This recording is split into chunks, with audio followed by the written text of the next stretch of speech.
السلام عليكم ورحمة الله وبركاته. أهلا بكم مع قناة مع ياسمينة وملخص وتوقعات جاية للحلقة 31 لمسلسل آسر. راغب موجود مع آسر وبيمضي عن التنازلات عن كل الأملاك بتاعته، وآخرهم بيكون الفندق علشان يتم عقد الشراكة مع آسر. وبعد ما بينتهي بيقوم وبيسلم على آسر وبيقول له أنت عارف، كان في ناس كتيرة جدا حواليا، لكن أنت أفضل صديق ليا. آسر بيرد عليه وبيقول له بس مجد كان رفيقك. لكن راغب بيقول له فعلا كان رفيقي وحاول كتير ان هو يخليني كويس، لكن للأسف ان هو فشل في كل مرة. راغب بيقوم وبياخد الأوراق بتاعته وبينزل على طول ووراه آسر، وهدى موجودة ومعاها رقم تليفون آسر. لكن أول ما بتحس بدخول رامي بتداري الرقم تماما. اللي بينزل وبيقول لها أمي أنا بدأت في خبر جديد، والخبر ده يخص الأطفال اليتامى. اللي بتقول له أنت ليه بتقول لي دلوقتي؟ وبيقولها علشان أنا كذبت عليكي أول مرة وخبيت عليكي الخبر اللي يخص أخويا مجد، لكن أنت كان عندك حق. وبيعتذر من هدى، بيقول لها في النهاية لازم أرجع لك في كل قرار حتى لو كان غلط. وهدى بتقول له أخوه كان كده، كان مهما عمل في النهاية لازم يرجع، حتى لو غضبت عليه، حتى لو شدينا مع بعض، بس في النهاية لو ما حصلوش أي شيء كان بيرجع ويعتذر. رامي بيخرج على طول وراغب موجود مع آسر، وآسر بيجيله تليفون وراغب بيقول له رد على موبايلك وأنا كمان هرجع البيت علشان أحتفل مع حياة. آسر بيحط الموبايل قدام رولا وفيصل، وبتكون أم هدى هي اللي بتتصل. فيصل بيقول له آسر رد على أمك، لكن آسر بيقول له مش هقدر أتكلم دلوقتي. فيصل بيقول له ليه؟ أنت عملت اللي أنت عايزه ووصلت للي أنت عايزه. لكن آسر بيقول له وصلت ده لسه بدري، لازم أشتتهم وأخليهم يبقوا مفلسين، يرجعوا زي ما كانوا وأسوأ. لو رديت على أمي دلوقتي مش هقدر أكمل الطريق اللي أنا مشيته. أنا لازم أكمل الطريق اللي بدأته، علشان كده مش هينفع أرد. أنا لازم أنفصل عنهم لحد ما أوصل للي أنا عايزه.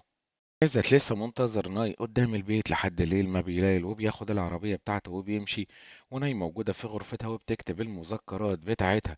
وراغب طبعا بيحتفل وبيروح علشان يشتري الطوق اللي هيقدمه لحياة هدية.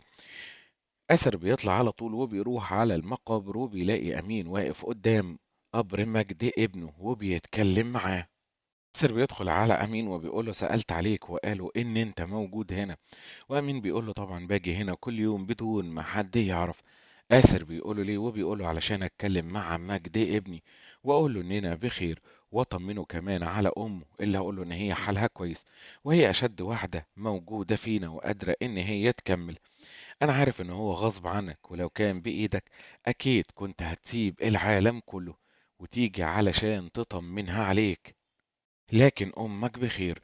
وآسر بيبص له وبيقول له طبعا هتفضل بخير لأن أنت اللي بتحميها. وأمين بيرد على آسر وبيقول له هي كل حاجة أملكها في الدنيا دي.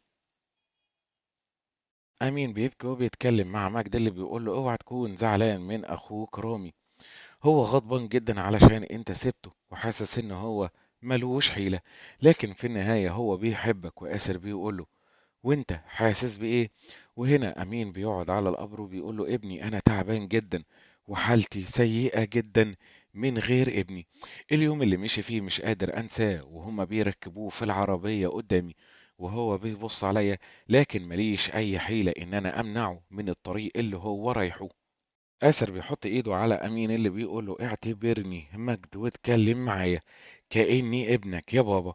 وهنا امين بيقوم وبيقول له ابني، مهما عملت اللي انت عملته انا هفضل احبك للنهاية لان انت ابني وافتخر بيك. وهنا امين بيحضن آسر. امين بيشكر آسر اللي بيقول له ابني شكرا. وآسر بيقول له على فكرة انا جيت هنا علشان اسلم عليك لاني عندي شغل الفترة اللي جاية، علشان كده مش هقدر اعد عليكم في البيت. وهنا امين بيقول له واحنا كمان هنشتاق لك، صحيح لسه عارفينك من فترة قليلة لكن حاسين ان انت حد من العيلة بتاعتنا. آسر بيرجع البيت وبيتكلم مع رولا اللي بيقولها اتصلي بنور وقولي لها ان اللعبة لازم تبدأ. وبيتكلم مع فيصل بعد ما بتخرج رولا وبيقول له خلي بالك في اوراق مهمة جدا على المكتب عندي، لو حصل لي اي شيء يبقى هتسلمها كلها لرامي اخويا. فيصل ما بيردش على آسر، وآسر بيقول له سمعت انا قلت لك ايه؟ لكن فيصل بيقول له لا. آسر بيقول له ازاي؟ وفيصل بيقول له انت مش حاسس انت رايح فين؟ كفاية لحد هنا لان انت كده هتشعلها نار. آسر بيقول له عارف ولازم أشعل لها أكتر من كده، لكن فيصل بيقول له بس المشكلة إن أنت موجود وسطهم. آسر بيرد على فيصل وبيقول له أنت كمان هتعمل عليا يا خال، لكن فيصل بيقول له يا ريت الخير وسطهم موجود هنا. وآسر بيصرخ عليه وبيقول له مش موجود ومش هيجي دلوقتي، علشان كده لازم تقوموا بالشغل بتاعكم. فبتتكلم مع آسر وبتقول له بس احنا حواليك، وآسر بيقولها بما انكم حواليا يبقى كل واحد يعمل اللي هو مطلوب منه. فيصل بيقول له انا مش هعمل اي حاجة، انا بحاول احميك من الطريق اللي انت رايحه، من اللي انت قام اللي انت بتحاول تعمله. بص للي حواليك وشوف ايه اللي حصل للخال رستم والناي. آسر بيصرخ عليه وبيقول له انت مش فاهم، لان محدش فيكم عاش اللي هو عاشه، والشخص اللي انتوا بتحاولوا تحموه خلاص مات من زمان. آسر بيزق فيصل اللي بيوقعه على الكرسي وبيقول له كلكم موجودين هنا علشان تشتغلوا معايا، تقدروا تخرجوا. انا خلاص وصلت اللي انا عايزه، ولسه همص دمهم اكتر من كده. خلوني انسان لا قادر يروح عند امه ولا يحمي اخوه ولا يديهم الحب اللي اتحرم منه واتحرموا منه. انا اللي سحبتكم من المكان اللي انتم موجودين فيه، وانا اللي عملتكم، علشان كده انا اللي ادى الاوامر واقول تكونوا فين وما تكونوش فين. ودلوقتي خلاص مش عايز حد منكم، تقدروا تخرجوا انتوا الاتنين. فيصل بيقوم وهو حزين جدا وبياخد رولة من ايديها اللي بيقول له زي ما انت عايز، بس خلي بالك انت فعلا من دلوقتي بقيت وحيد زي ما انت كنت عايز. نور موجود عند راغب في المكتب اللي بيقولها انت كنت منتظرة ايه؟ ان انا اعرض عليك الزواج ونتجوز ويكون لنا بيت واولاد. اللي بتقوله وانت كنت جنبي ليه؟ اللي بيقولها علشان تعبت من المسؤولية، تعبت من كوني راغب القوي الاب اللي عنده ابن وعنده زوجة. اللي بتقوله انت هتسيبني وترجع لمراتك، وبيقولها انا ما سبتهاش في الاساس علشان ارجع لها. وبتقول له بس انت معايا كنت شخصية تاني، وبيقولها فعلا عندك حق، كل اللي انا كنت محروم منه واللي عايزه انا بحققه معاكي.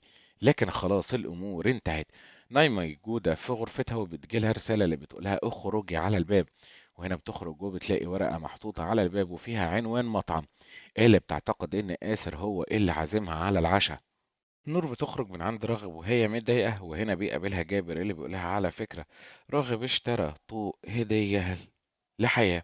اللي بتتصل بيها على طول وبتقول لها انا حبيت اقولك ان راغب اشترى لك هدية علشان هو شايف ان انت متضايقة. وهنا حياة بتتضايق جدا وبتنتظر راغب علشان يرجع، وهنا بتصدمه لما بيقرب منها وبيقول لها ان هو مضى العقد، وبيقدم لها الطوق وبتقول له انت كمان ليك عندي مفاجأة. اللي بيسألها ايه هي وهي على التخت وبين احضانه، وبتقول له ان جاد مش ابنك، جاد ابن مجد. راغب بيتعصب عليها وبيقولها انت بتقولي لي ليه الكلام ده دلوقتي؟ وبتقول له حبيت اعمل لك مفاجأة زي اللي انت عملتها لي بالظبط. راغب بيطلع على طول وبيروح عند نور علشان يقضي عندها الليلة، وبعدها بيجيله اتصال تليفوني من من عزت اللي بيقول له عايز اشوفك عزت. بيكون منتظر راغب، وهنا راغب بيقول له ايه المكان اللي انت جايبني فيه ده؟